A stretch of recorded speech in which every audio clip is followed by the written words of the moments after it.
오늘 함께 살펴볼 하나님의 말씀 신약성경 요한복음입니다. 요한복음 7장 25절부터 36절 말씀입니다. 우리 함께 교독하시고 마지막 36절 합독하겠습니다. 제가 먼저 25절 읽겠습니다. 예루살렘 사람 중에서 어떤 사람이 말하되 이는 그들이 죽이고자 하는 그 사람이 아니냐.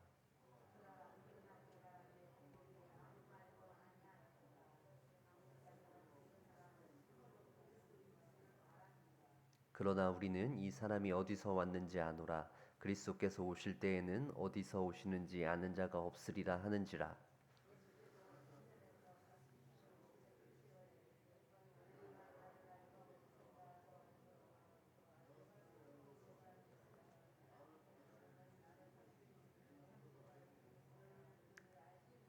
나는 아노니 이는 내가 그에게서 났고 그가 나를 보내셨음이라 하시니.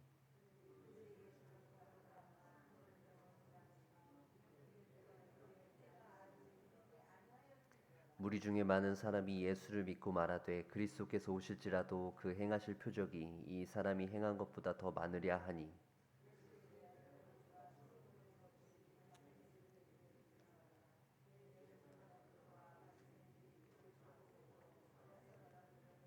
예수께서 이르시되 내가 너희와 함께 조금 더 있다가 나를 보내신 이에게로 돌아가겠노라.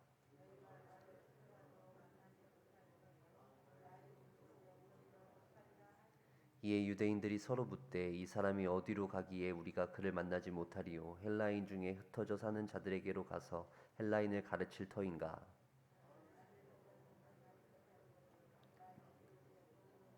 한 이 말이 무슨 말이냐 하니라. 아멘.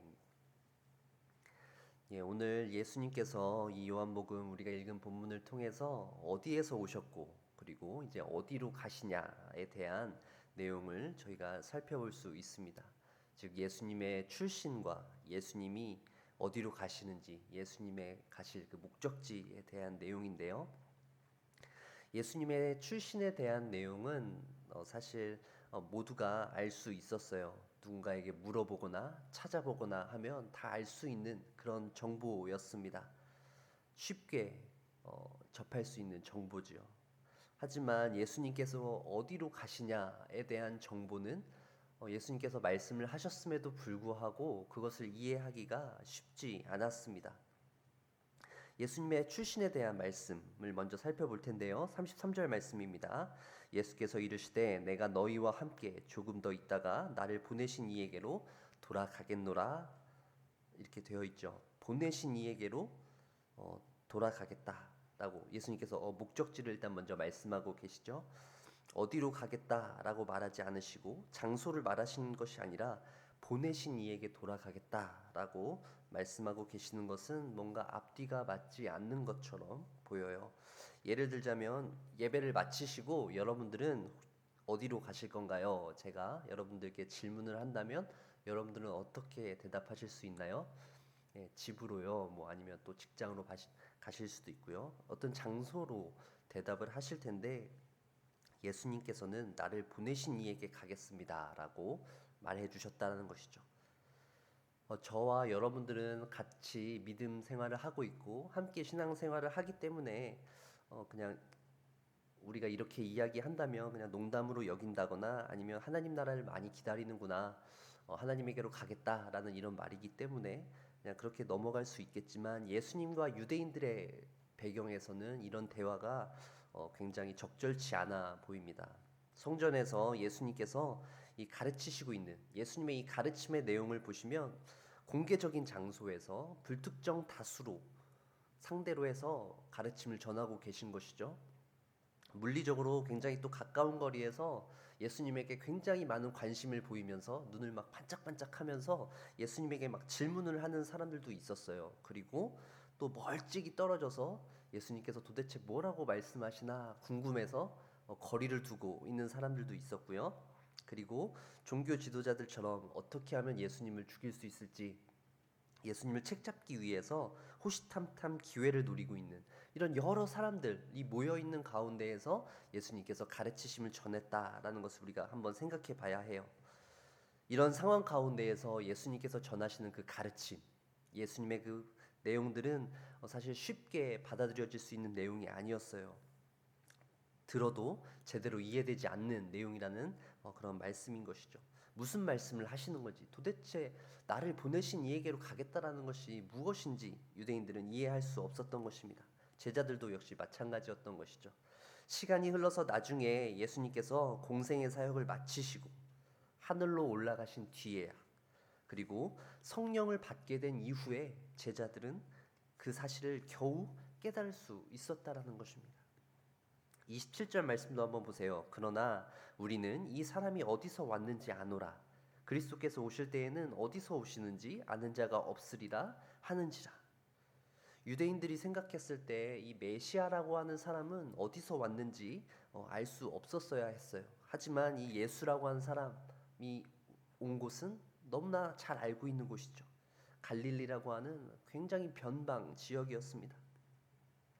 예루살렘 사람들이 했던 말이에요. 예수님이 어디 출신인지는 알지만 우리가 이 예수님이 그렇기 때문에 메시아라는 것을 우리는 인정할 수 없다. 그리고 예수는 결코 메시아일 리가 없다라고 이야기하는 것이죠. 계속해서 예수님께서는 성전에서 가르치고 계십니다. 28절 말씀을 보시면 예수께서 성전에서 가르치시며 외쳐 이르시되 너희가 나를 알고 내가 어디서 온 것도 알거니와 내가 스스로 온 것이 아니니라. 나를 보내신 이는 참되시니 너희는 그를 알지 못하나. 계속 수수께끼 같은 내용으로 가르침을 베풀고 계신데요. 나는 알고 있어요. 나는 알고 있는데 당신들은 모르고 있어요. 라고 이야기하는 것이죠. 유대인들에게 굉장히 심각한 모욕입니다. 예수님께서 지적하고 계신 이 내용, 가르치심을 통해서 말씀하시고 계신 이 내용은 결국 이 말을 듣고 있는 유대 종교 지도자들의 분노를 사게 되고 그들이 예수님을 잡아서 죽여야겠다라고 다짐하게 되는 결정적인 계기가 되는 사건이죠. 유대인들이 가장 자부했던 것이 무엇입니까? 바로 하나님을 아는 지식입니다. 하나님은 우리만 소유하고 있어. 여호와 하나님은 우리의 하나님이셔. 유대인들인 우리의 하나님이야. 그들이 그렇게 자부심을 가지고 있었는데 예수님께서 그들의 그 모든 자부심을 송두리째 깨트려 버리시는 것입니다. 누구보다 여호와 하나님을 사랑하고 하나님께서 주신 그 율법을 정말 목숨처럼 여기던, 그리고 그것에 순종하기에 정말 힘을 다하던 그런 유대인들에게 너희가 알고 있는 것은 별것 아니야 라고 말씀하고 계신 것이죠. 이것은 엄청난 유대인들의 자존심에 상처를 입히는 질문이었던 것입니다. 이것은 당시 유대인들에게도 큰 모욕이지만 오늘날 이 말씀을 듣고 있는 우리도 이 말씀을 좀 잘 생각해 보면 예수님의 이 말씀이 유대인들에게만 하시는 말씀이 아니구나 라고 생각할 수 있어요. 왜냐하면 우리도 굉장히 많은 지식과 정보의 이 바닷속에서 살아가고 있잖아요. 웬만한 정보들은 우리가 손바닥 안에서 다 해결할 수 있는 그런 시대 속에 살고 있습니다. 세계에서 가장 높은 산이 어디라든지, 아니면 지구를 벗어나서 우주에 대한 어떤 지식들, 그리고 인간의 어떤 육체와 어떤 마음에 관련된 지식들도 우리는 손바닥 안에서 모두 다 찾아볼 수 있어요. 마음만 먹으면요. 결국 우리가 다 이해하지도 못할 정도의 수많은 양의 지식과 정보들이 우리 주위에 지금 차고 넘치고 있다라는 것이죠. 이런 시대를 살고 있는 사람들에게도 예수님의 이 말씀이 굉장히 모욕적으로 들려올 것 같아요. 너희들이 알고 있는 건 그게 다가 아니야. 너희가 알고 있는 하나님에 대한 지식, 그것이 전부가 아니야 라고 하나님의 아들이신 예수님께서 하시는 이 말씀이 결코 우리에게는 편안하게 다가올 수 없다라는 것이죠. 그들이 가진 하나님에 대한 지식, 유대인들이 가진 그 하나님에 대한 지식과 우리가 가지고 있는 이 하나님의 지식은 결국 우리가 하나님을 더욱더 예배하고 하나님을 온전히 찬양하기 위한 지식이 되어야 하지만 유대인들은 그렇지 못했어요.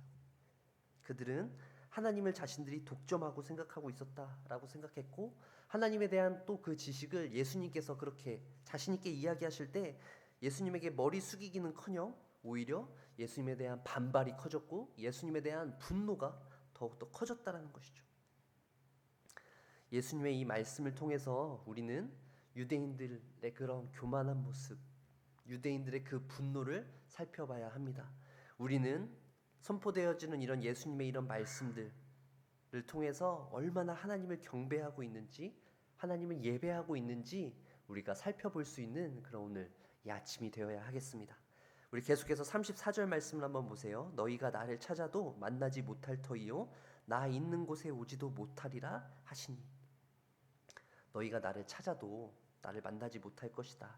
나 있는 곳에 오지도 못할 것이다 라는 것이죠. 더욱더 한 단계 뛰어넘는 그런 예수님의 말씀입니다.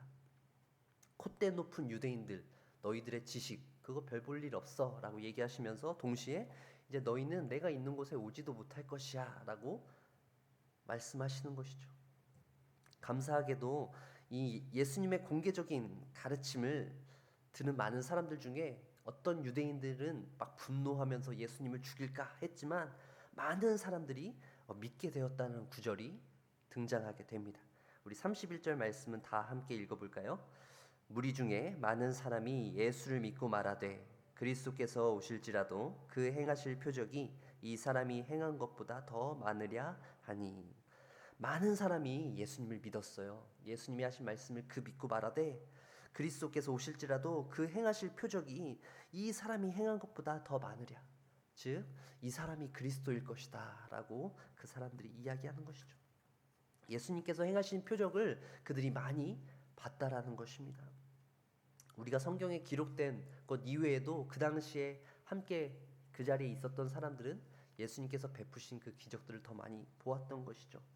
그리고 예수님께서 그렇게 성전에서 가르치시는 그 가르침을 듣기 위해서 그것을 사모하며 나왔던 그 유대인들은 반대하는 사람들이 들을까봐 그것을 공개적으로 또 이렇게 떳떳하게 얘기하지 못하고 조용히 얘기한 것입니다. 그래서 약간 수군거렸다라고 얘기하는 것이죠. 왜냐하면은 예수님을 반대하는 사람들은 그 당시에 어떤 주류였기 때문이죠. 권력은 가진 사람들이었습니다. 그래서 혹시 그 사람들의 심기를 건드릴까 봐서 저 사람이 정말 행한 표적이 이렇게 많구나라고 이렇게 얘기하는 것을 조용히 수군거리면서 얘기한 것이죠. 근데 안타까운 것은 그들이 이렇게 수군수군 작게 얘기했음에도 불구하고 그 말이 누구에게 들렸나요? 종교 지도자들에게 들렸습니다. 감출 수 없었던 것이죠. 그래서 그들의 말을 들은 종교 지도자들은 위기감을 느낍니다. 그래서 그들은 사람들을 보내죠. 아랫사람들을 보내서 예수님을 잡게 합니다. 마음속에 결국 가득했던 그들의 분노들을 표출하게 되는 것이죠. 사랑하는 성도 여러분, 예수님께서 선포하시는 진리 앞에 우리가 하나님의 이 말씀을 읽으면서 주의해야 할 것이 있습니다. 진실하게 우리가 복음 앞에 서 있는가? 우리가 그 복음을 들을 때 우리의 몸과 마음이 주님을 향해서 정말 온전히 서 있는가를 살펴보아야 한다는 것이죠. 우리 마음 가운데 가득 차 있는 것들, 여러 가지 죄악들과 욕심들을 품고 있지 않은지 살펴보아야 하는 것입니다. 하나님 앞에 겸손하게 나오는 것이 아니라 뭔가 호기심만을 가지고 예수님께서 가르치시는 그 가르침이 뭔가 좀 귀에 들리기만을 원하고 뭔가 우리의 뇌를 좀 자극하기를 원하는 것에서만 그치는 것이 아니라 정말 그 하나님의 복음, 예수 그리스도가 메시아라고 하는 그 복음이 우리의 삶을 변화시키고 우리의 믿음이 더욱더 성장될 수 있길 바라는 그런 마음을 가지고 나오는지를 우리가 생각해 봐야 한다는 것이죠. 그렇지 않으면 우리가 복음을 듣고도 우리의 눈과 귀가 가리워지고 우리가 순종하지 못하고 그저 그 자리에서 머물러 있기만 된다라는 것입니다.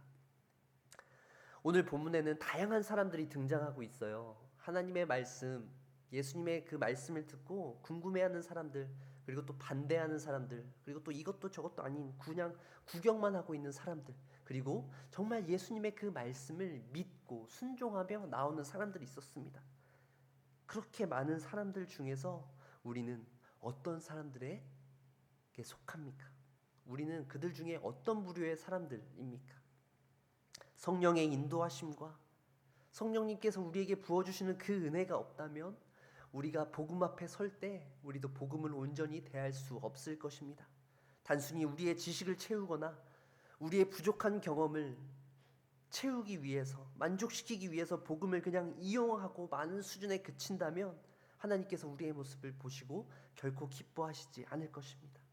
오늘 이 새벽에 나와서 주님 앞에 예배하는 우리 사랑하는 모든 정윤교회 가족들, 모든 성도님들은 결코 그렇게 하실 분이 없을 줄 믿습니다.